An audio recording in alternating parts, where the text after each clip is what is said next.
आप सुन रहे हैं विविध भारती राष्ट्रीय सेवा देश की सुरीली धड़कन। कार्यक्रम सखी सहेली बस थोड़ी ही देर।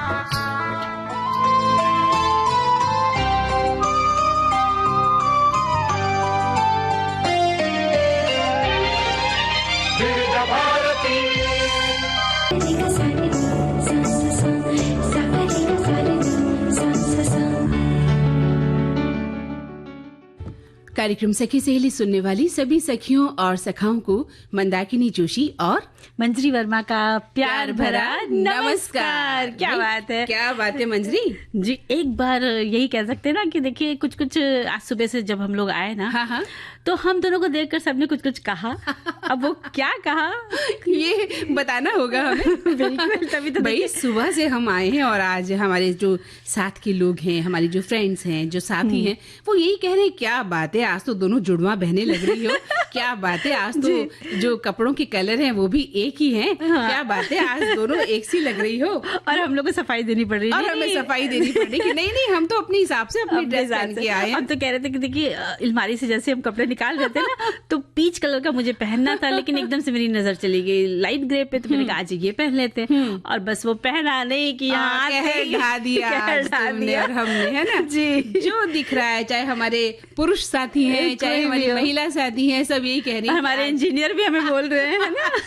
जैसे ही हम स्टूडियो में आए तो हमारे इंजीनियर महोदय भी कह रहे हैं आज दोनों एक ही तरह के रंगों में रंगी हुई हो। क्या बात है। तो हमने कहा होली नहीं है भाई, दिवाली का त्योहार है, हम तो वो मना रहे हैं। तो हमारे बहाने देखिए हंसी की फुलझड़ियां तो जली उठी ना।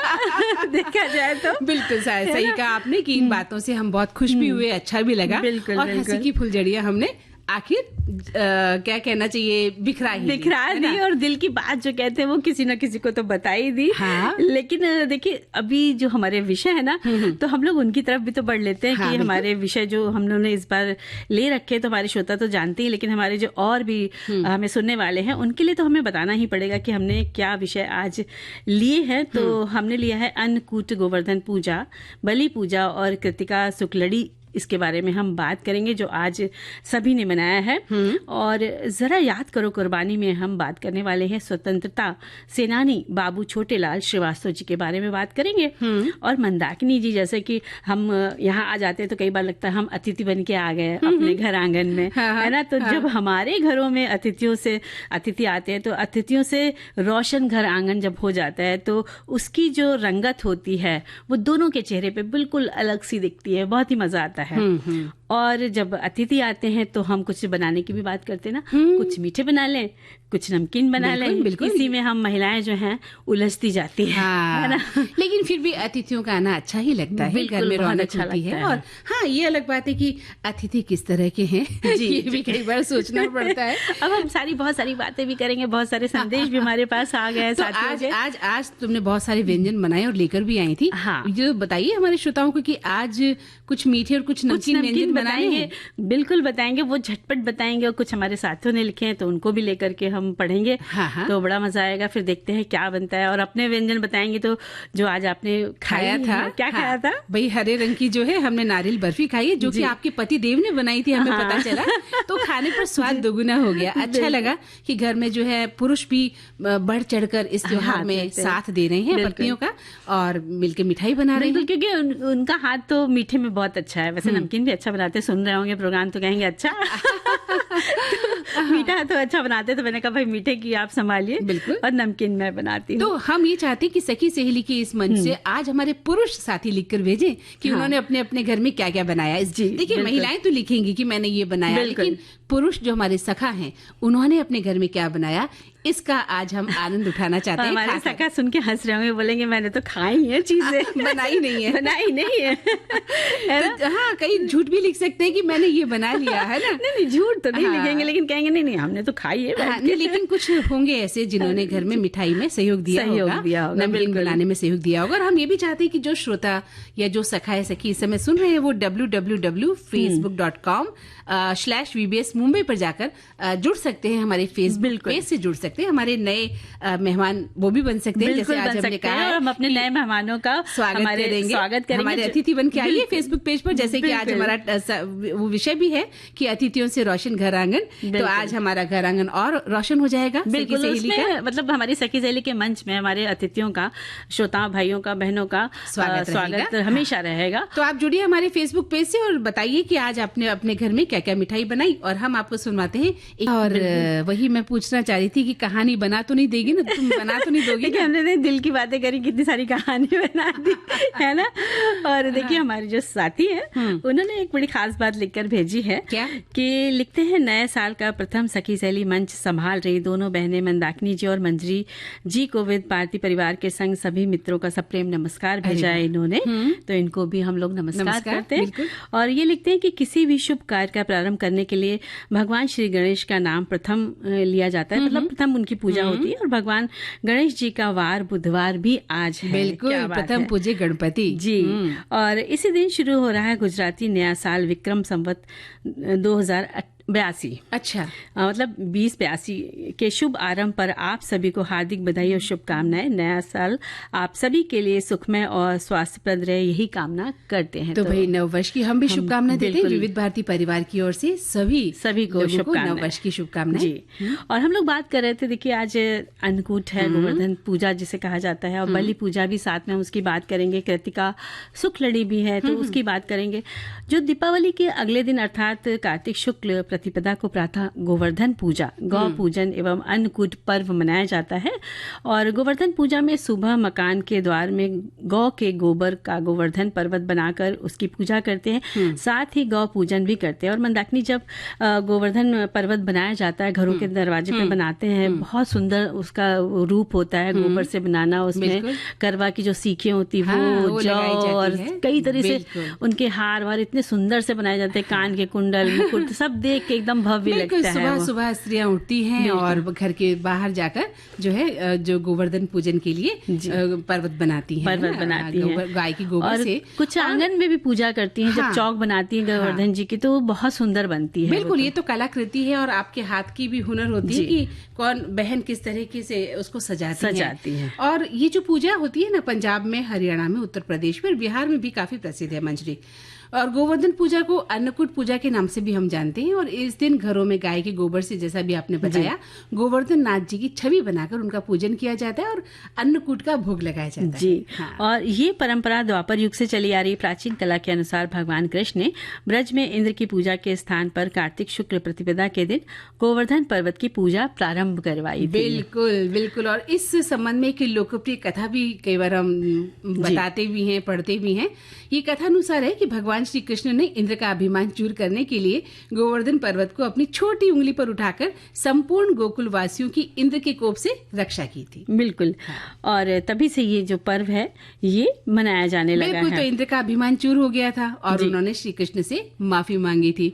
तो 7 दिन बाद श्री कृष्ण ने गोवर्धन पर्वत जो नीचे रखा और ब्रजवासियों को प्रतिवर्ष गोवर्धन पूजा और अन्नकूट पर्व मनाने को कहा, और तभी से हम ये पर्व मना रहे हैं। बिल्कुल। और भगवान को इस दिन विभिन्न प्रकार के पकवान बनाकर, रंगोली मारकर पके हुए चावल पर्वताकार में अर्पित किए जाते हैं। इसे 56 भोग की संज्ञा भी दी गई है। और इस दिन लोग गाय, बैल आदि पशुओं को स्नान कराते हैं, उनके पैर धोते हैं तथा फूल, माला, धूप, चंदन आदि से उनका पूजन करते हैं और उन्हें अच्छे भोजन भी खिलाते हैं। गायों को मिष्ठान खिलाकर उनकी आरती करके प्रदक्षिणा भी ली जाती है। और कई तरह के पकवान को बनाकर पहाड़ के रूप में बनाकर बीच में श्री कृष्ण की मूर्ति रखकर पूजा की जाती है। और जो अन्नकूट होता है, इसमें कहते हैं कि जो नया अनाज होता है, जो सब्जियां इस समय हो रही होती, तो इतनी सारी होती हैं, सबको बना के मिला के थोड़ा सभी सब्जी को मिलाकर बनाते हैं। उसका वो जो स्वाद होता है वो बहुत ही अलग होता है। तो मंदाकिनी जी, एक दिन हमने भी अभी 5-6 दिन पहले जितनी भी सब्जियां मिल गई मुझे फ्रिज में बास्केट में, मैंने सबको मिला के थोड़ी थोड़ी सब्जी बनाई तो वाकई में वो बहुत उसका स्वाद अलग था। लेकिन जब कहते हैं पूजा में जब हम बनाते हैं भोग प्रसाद भगवान के लिए, तो वो पता नहीं कैसे एकदम अमृत के समान हो जाता है। बिल्कुल सही कहा, क्योंकि देखिए आप भाव से बनाते हैं, आपके भीतर एक प्रेम भाव, श्रद्धा भाव, भक्ति का भाव होता है। और कहते भी कि भगवान जो है खाने की तो भूखे नहीं है ना, नहीं, भगवान नहीं, तो आपके भाव के भूखे। तो आप उसी भाव से वो अन्नकूट बनाती हैं और उसका जो स्वाद है वो इतना लाजवाब होता है कि जिसका शब्दों में वर्णन नहीं किया जा सकता। राधा रमण हरि, तो आपके भाव के भूखे। तो आप उसी भाव से वो अन्नकूट बनाती हैं और उसका जो स्वाद है वो इतना लाजवाब होता है कि जिसका शब्दों में वर्णन नहीं किया जा सकता। कि हमारे छत्तीसगढ़ में धान की खेती होती है और यहाँ के किसानों के लिए गोवर्धन पूजा बहुत ही खास होती है। किसान अपने खेत में जो भी उगाता है उसे, जैसे दाल है, बहुत सारी कंद, नए चावल, कद्दू, इन सब को मिलाकर खिचड़ी बनाई जाती है और घर में गाय बैलों की पूजा के पश्चात उन्हें खिलाया जाता है। ये खिचड़ी बहुत ही स्वादिष्ट होती है, जिसे मिट्टी के घड़े में, चूल्हे में रखकर बनाया जाता है। क्या बात है, बहुत ही स्वादिष्ट होती है ये तो। और हमारे एक साथी ने लिखा है गोवर्धन पूजा छत्तीसगढ़ वासियों के लिए बहुत बड़ा त्योहार है। गाय बैलों की पूजा के बाद गांव में राउत नाचा होता है। ये एक नृत्य जो राउत है और विशेष समुदाय के द्वारा ये किया जाता है। इस दिन वे विशेष वेशभूषा पहनकर सजी हुई लाठी लेकर टोली में गाते और नाचते हुए पूरे गांव में निकलते हैं। कितना सुंदर उत्सव होता होगा ये, है ना। और हमारे और साथी लिखते हैं मंदाकिनी जी कि अन्नकूट गोवर्धन बड़ा अच्छा सब्जेक्ट है। अन्नकूट में कई तरह की दलहनी सब्जियों से बना होता है। अन्नकूट में सभी भांति की सब्जियां आती है। गोवर्धन पूजन पर आंगन के बाहर गोबर से अलंकृत किया जाता है। उस पर कई तरह की रंगोली भी बनाई जाती है। फिर गोवर्धन जी पुष्कर के घाटों में उनको विसर्जन कर दिया जाता है।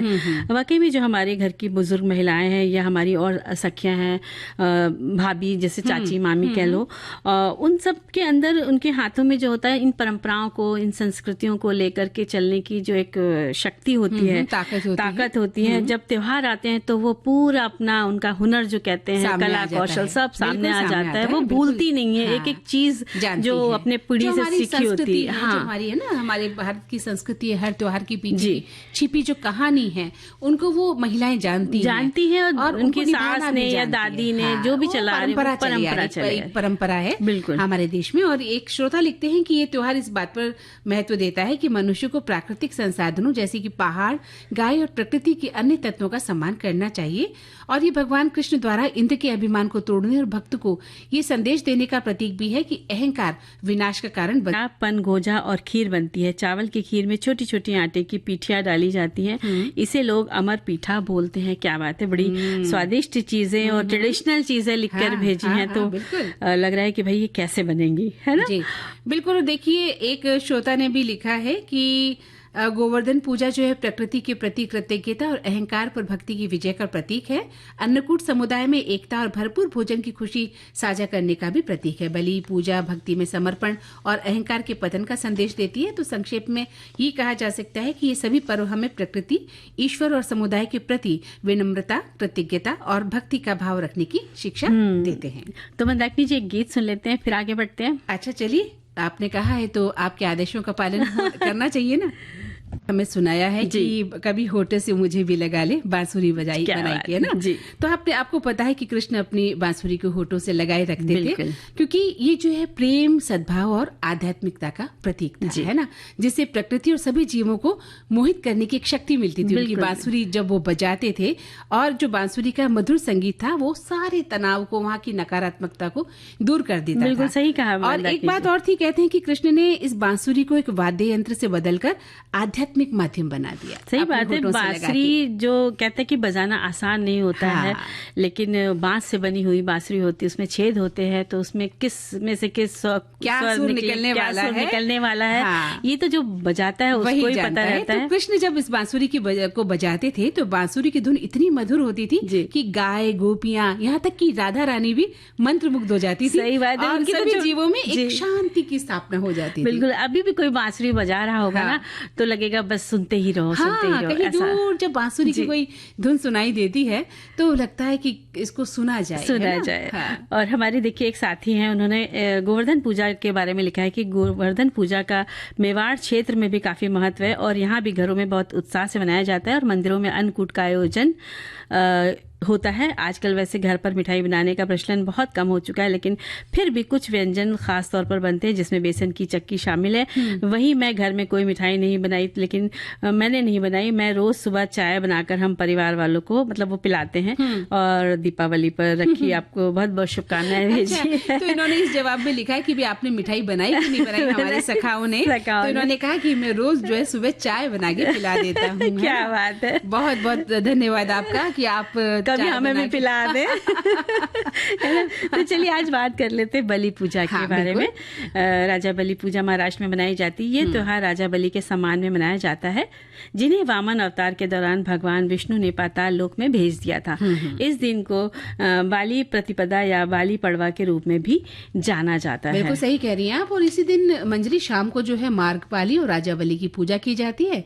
और मार्गपाली के बंधन बार के नीचे होकर निकलने से कहते हैं कि सभी प्रकार की सुख शांति बनी रहती है या कई प्रकार के जो रोग हैं वो दूर हो जाते हैं। ऐसी बातें बताई गई हैं। और महाराष्ट्र में ये त्योहार गोवर्धन पूजा के साथ ही मनाया जाता है। ये दिन राजा बाली के सम्मान और उनके द्वारा किए गए दान के महत्व का प्रतीक है।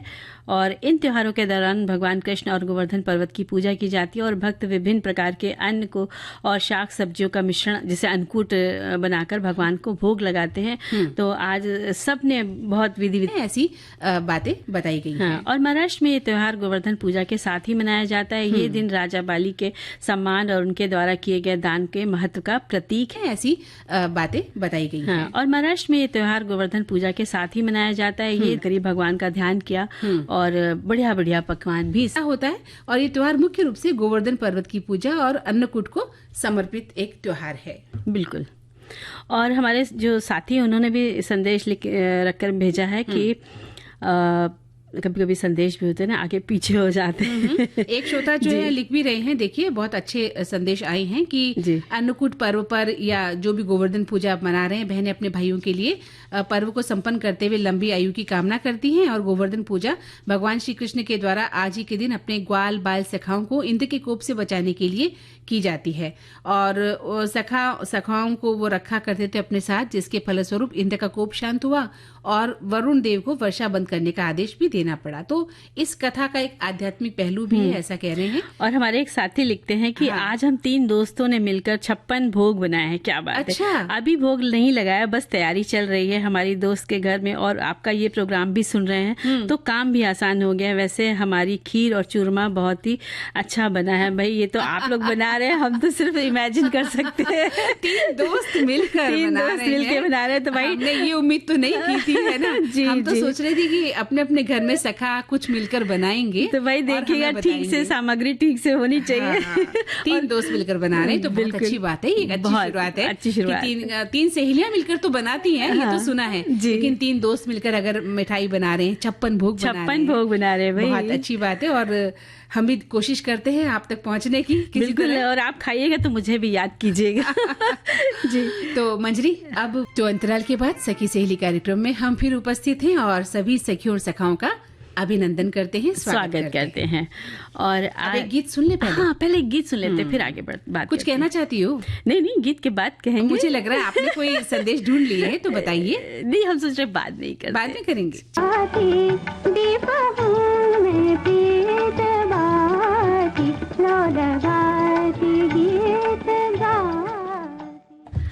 तो भाई मंदाकिनी जी, अब हम लोग आगे बढ़ चले हैं अपने विषय की ओर। जरा याद करो कुर्बानी। स्वतंत्रता सेनानी बाबू छोटेलाल श्रीवास्तव जी के बारे में बात करेंगे। आज हम ऐसे वीर स्वतंत्रता सेनानी की कहानी कहने जा रहे हैं जो छत्तीसगढ़ के एक छोटे से गांव में पले बढ़े और आगे चलकर जिन्होंने गांधी जी के साथ कंधे से कंधा मिलाकर अंग्रेजों के खिलाफ आजादी की लड़ाई में अपना योगदान दिया था और जिनका नाम या योगदान बहुत लोगों ने नहीं सुना।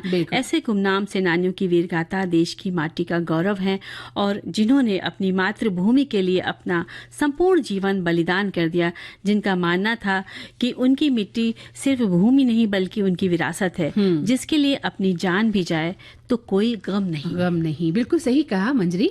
और आज हम स्वतंत्रता की बात जब करते हैं, आज़ादी से रहना तो हम चाहते हैं, और इस आज़ादी को दिलाने वाले जो असंख्य स्वतंत्रता सेनानियों ने अपना जीवन जो है होम कर दिया था मातृभूमि के लिए, हम सभी के बलिदानों को जानना और सुनना और हमें उनके बारे में समझना भी चाहिए।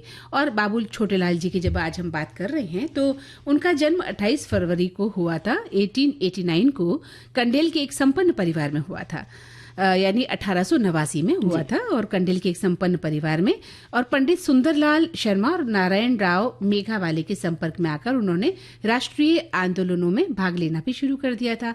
वर्ष 1915 में उन्होंने श्रीवास्तव पुस्तकालय की स्थापना की और यहाँ राष्ट्रीय भावनाओं से ओतप्रोत देश की सभी प्रमुख पत्र पत्रिकाएं जो है आती थी, और आगे चलकर धमतरी का उनका घर स्वतंत्रता संग्राम का एक प्रमुख केंद्र भी बन गया था। जी, वे वर्ष 1918 में धमतरी तहसील राजनीतिक परिषद के प्रमुख आयोजकों में से थे। छोटेलाल को सर्वाधिक ख्याति कंडेल नहर सत्याग्रह आंदोलन से मिली। अंग्रेजी सरकार के अत्याचार के खिलाफ उन्होंने किसान को संगठित किया। अंग्रेज अधिकारी किसानों से जबरदस्ती नहर पानी अनुबंध करवाना चाहते थे, तो बाबू छोटेलाल ने इस कार्य के लिए आवाज उठाई और किसानों को ढाढ़स बंधाया और कहा कि इस नहर के पानी के अनुबंध को स्वीकार नहीं करेंगे। बिल्कुल सही कहा, उन्होंने अपनी आवाज उठाई। और लेकिन उनकी ही इतनी मांग से अंग्रेज अधिकारी तिलमिला उठे, क्योंकि ऐसा ही होता था, कितना अत्याचार होता था उन लोगों पर। तो वे भला कहाँ चुप बैठने वाले थे, उन्होंने 4,303 रुपए का टैक्स लगा दिया। और ये बात धीरे धीरे गांधी जी तक पहुंचती है, और तब पंडित सोहनलाल शर्मा और बाबू छोटेलाल गांधी जी के पास गए, और उस समय वो कलकत्ता में रहते थे। सारी जानकारियां उन्होंने फिर विस्तार से उनको दी थी। अंग्रेजी साम्राज्यवाद के खिलाफ संगठित जनशक्ति का ये पहला अभूतपूर्व प्रदर्शन था। वर्ष 1921 में स्वदेशी प्रचार के लिए उन्होंने खादी उत्पादन केंद्र की स्थापना की। वर्ष 1922 में श्यामलाल सोम के नेतृत्व में सिहावा में जंगल सत्याग्रह हुआ। बाबू साहब ने उस सत्याग्रह में भरपूर सहयोग दिया। बिल्कुल बिल्कुल। और जब वर्ष 1930 की अगर हम बात करें तो रुद्री के बिल्कुल पास ही के नवा गांव में जंगल सत्याग्रह का निर्णय लिया गया, और तब बाबू साहब की उसमें सक्रिय भूमिका रही। उन्हें गिरफ्तार कर लिया गया, जेल भेज दिया गया, और जेल में उन्हें बहुत कड़ी यातनाएं दी गई। मंजरी, यातनाएं बहुत खतरनाक हुआ करती थी, और इनकी हिम्मत होती थी कि वो उसको सहा करते थे देश के लिए। तो वर्ष 1933 में गांधी जी ने पुनः छत्तीसगढ़ का दौरा किया। वे धमतरी गए और वहां उन्होंने छोटेलाल बाबू के नेतृत्व की प्रशंसा भी की, और वर्ष 1937 में बाबू छोटेलाल धमतरी नगर पालिका निगम के अध्यक्ष भी निर्वाचित हो गए थे। जी, और वर्ष 1942 के भारत छोड़ो आंदोलन में भी बाबू साहब की सक्रिय भूमिका थी। उन्हें गिरफ्तार कर लिया गया। कंडेल में 18 जुलाई 1976 को उनका देहावसान हो गया। उनके नेतृत्व में कंडेल नहर सत्याग्रह अन्याय और शोषण के विरुद्ध ऐतिहासिक आंदोलन बना।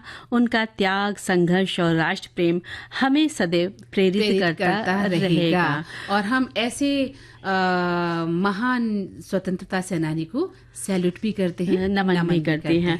और बहुत सारी बातें होती जब हम देखते हैं, पिछले अपने इतिहास पढ़ के उठाते हैं, देखते हैं, तो लगता है कितने लोग हमारे देश को आजाद कराने के लिए भूमिका दे रहे थे। कितनों ने अपने आभूषण तक रख दिए कि लिए देश की आजादी के लिए इनकी कोई जरूरत नहीं है। कहना भैया, जब मुसीबत आती तो ये सब चीजें फीके लगती। पहले लगता है हमारा देश, हमारे सब अपने अच्छे रहे। बड़ी भावना है ना मंजरी, हर एक के बस में कहाँ होता है अपने हर एक नहीं कर सकता की चीजों को या गहनों को। लोग तो बचा के छुपा के और रखते हैं कि कहीं किसी को देने ना पड़ जाए।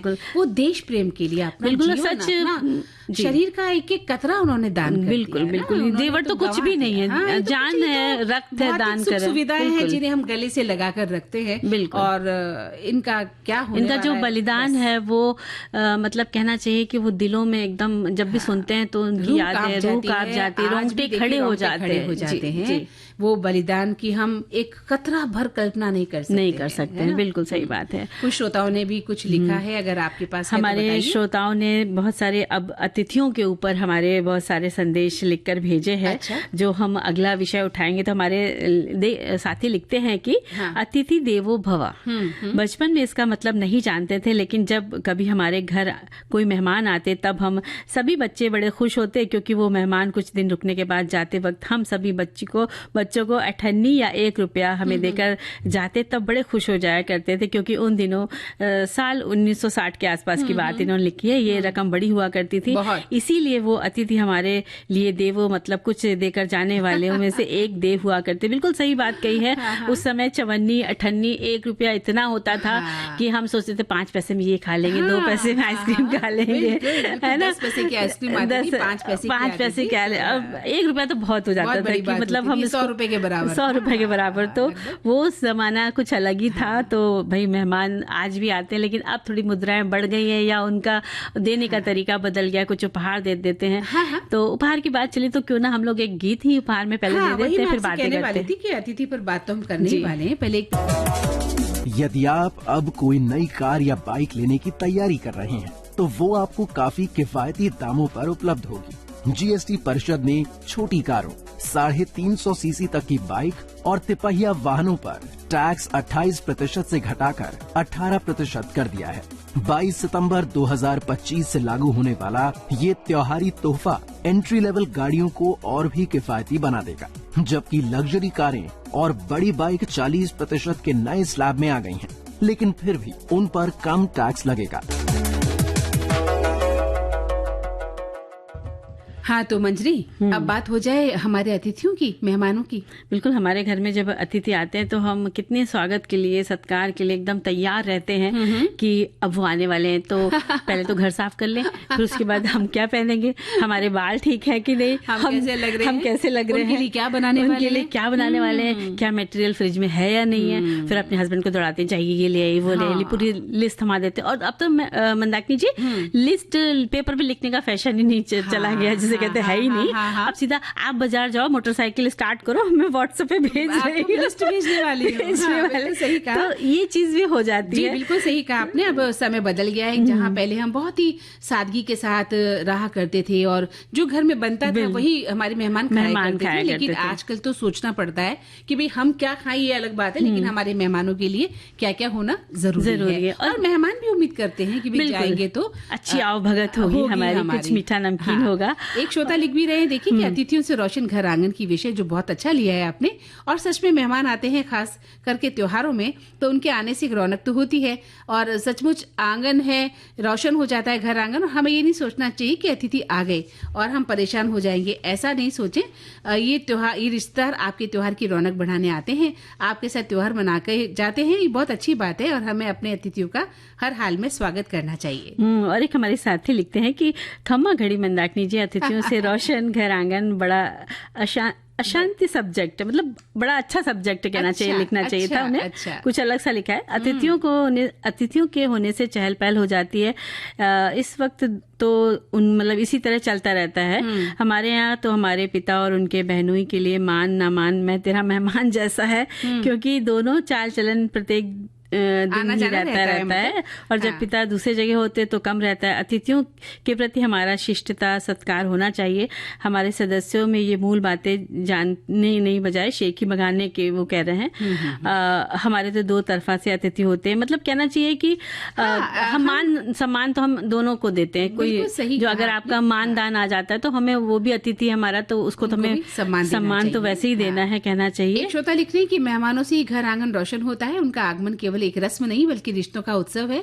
इसलिए हमें इस गौरवशाली परंपरा को निभाते हुए अपने घर के द्वार हमेशा खुले रखने चाहिए, ताकि हमारे घर का आंगन हमेशा खुशियों और सकारात्मकता से जगमगाता रहे। और एक साथी लिखते हैं, जब कोई अतिथि घर आता है तो घर का माहौल ही बदल जाता है। मेहमानों के आने की खबर से घर में एक अलग उत्साह और चहल पहल आ जाती है। घर की साफ सफाई से लेकर खाने पीने के तैयारियों तक हर सदस्य खुशी खुशी इन कामों में जुट जाता है। मेहमानों के आने से अक्सर परिवार के लोग एक साथ आते हैं और ये मौका होता है जब एक साथ बैठकर पुरानी यादें ताज़ा करते हैं, हंसी मजाक करते हैं और रिश्तों की डोर को और मजबूत करते हैं। और मंदाकिनी जी बहुत अच्छी बात लिखी इन्होंने। और हमें याद आता है जब हम लोग पहले हमारे जो त्योहार हुआ करते थे उनमें कोई दिखावा नहीं होता था, कोई सादगी नहीं होती थी।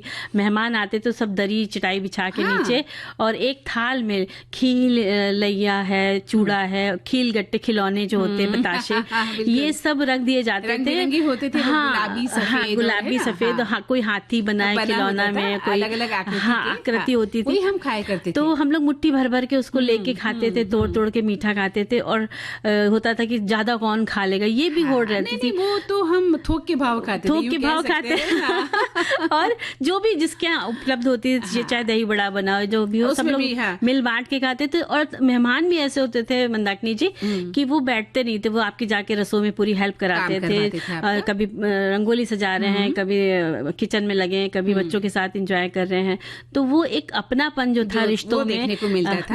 हमें घबराहट भी नहीं होती थी, चिंता नहीं होती थी कि अतिथि क्या सोच रही होंगे। और हम अपने परिवार के जो होते थे उनके घर में पहले जाना शुरू करते थे, मामा मामी मौसी बुआ, इन सब के घरों में खूब जाया करते थे। तो एक श्रोता लिख रहे हैं कि अतिथि देवो भव ये भारतीय संस्कृति का एक महत्वपूर्ण सिद्धांत है, जिसका अर्थ है अतिथि देवता के समान होता है। मेहमानों को भगवान का दूसरा रूप मानकर उनका आदर सत्कार करने की परंपरा हमारे संस्कारों में गहराई से निहित है, जिसकी आने और जाने की तिथि निश्चित नहीं होती, हम उन्हें अतिथि कहते हैं। इसलिए उनका स्वागत भव्यता से होता है, इसके कारण रिश्ते भी मजबूत बनते हैं। हम गुजरातियों का आज से नए साल की शुरुआत हो रही है और हम आज से ही आना जाना शुरू हो गया है और सभी का खुशियों के साथ स्वागत हम कर रहे हैं। मंदाकिनी जी हमारे एक साथी लिखते हैं, बचपन की बात है, घर के मुंडेर पर जब बैठा कौवा बार बार बोलने लगता था तो समझ लो कि अतिथि आने वाले।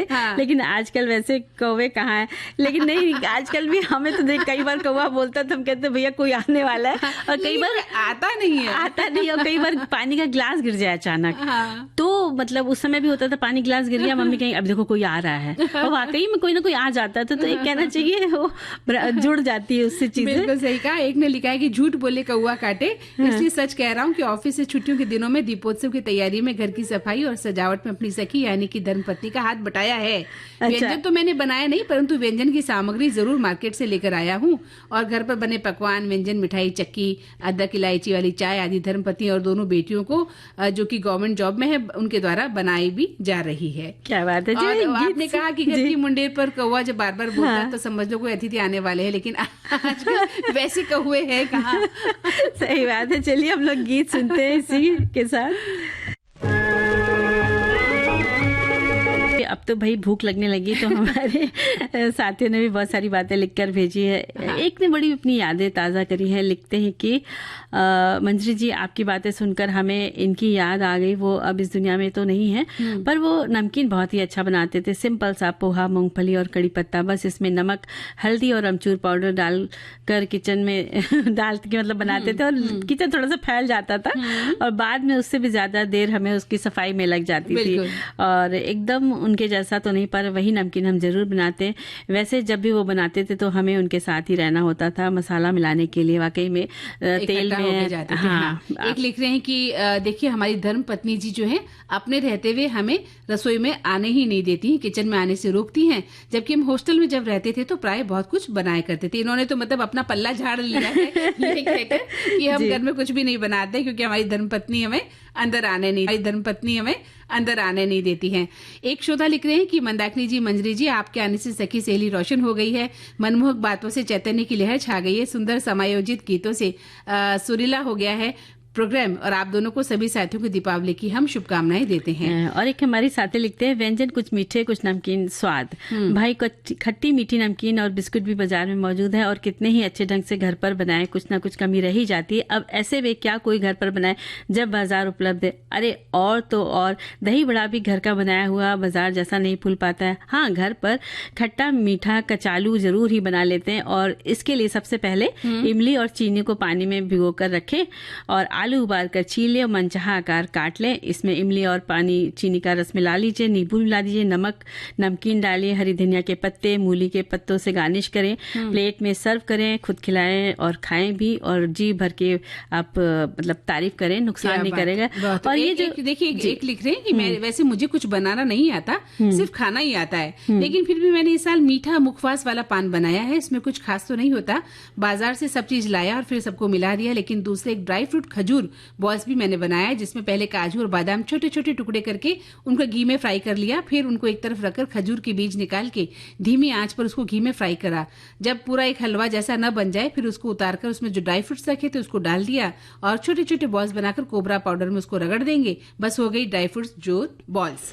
और मंदाकिनी जी, हमारे जो साथी ने कहा है कि घर पर दही बड़े फूले नहीं बन पाते, तो उनके लिए हम एक टिप्स देना चाहेंगे कि जब मूंग की दाल आप रात भर भिगोते हैं तो आप सुबह उसको अच्छे से महीन महीन पीस लीजिए, कई पानी से धो करके ही पीसिएगा, और फिर उसको आप आधे घंटे के आसपास हाथ से फेंटिए, बड़े से परात में लेकर के इतना फेंटिए कि उसका रंग बदलने लग जाए। फिर एक कटोरी में पानी लीजिए और थोड़ी सी बूंद उसकी डाल के देखिए, अगर वो ऊपर तैरती है तो समझ लीजिए आपका दही बड़ा फूलेगा। मतलब फूलेगा, उसकी पहचान होती है। फिर आप उसके दही बड़े, उसमें आप नमक डाल के, हींग डाल के, हरी धनिया, हरी मिर्च डाल के और आप उसके तल लीजिए, दही बड़े बना सकते हैं। खूब फेंटना है, खूब फेंटना है, जैसे हम कॉफी बनाते हैं। जितना फेंटेंगे उतना ही, जितना फेंटते हैं उसका रंग बदल जाता है, उतना ही फूला हुआ वो दही बड़ा बनता है। तो चलिए आज तो मंजरी जी मैं आपको बताऊं श्रोताओं कि मंजरी जी बहुत अच्छी मठरियां, गुलाब जामुन, रसगुल्ले, हरी रंग की जो है बर्फी जो इनके पतिदेव ने बनाई थी वो सब लेकर आई थी। इसलिए इनके पास तो बहुत सारी रेसिपी है, लेकिन समय का अभाव है। एक प्यारा सा गीत सुनवा लेते हैं।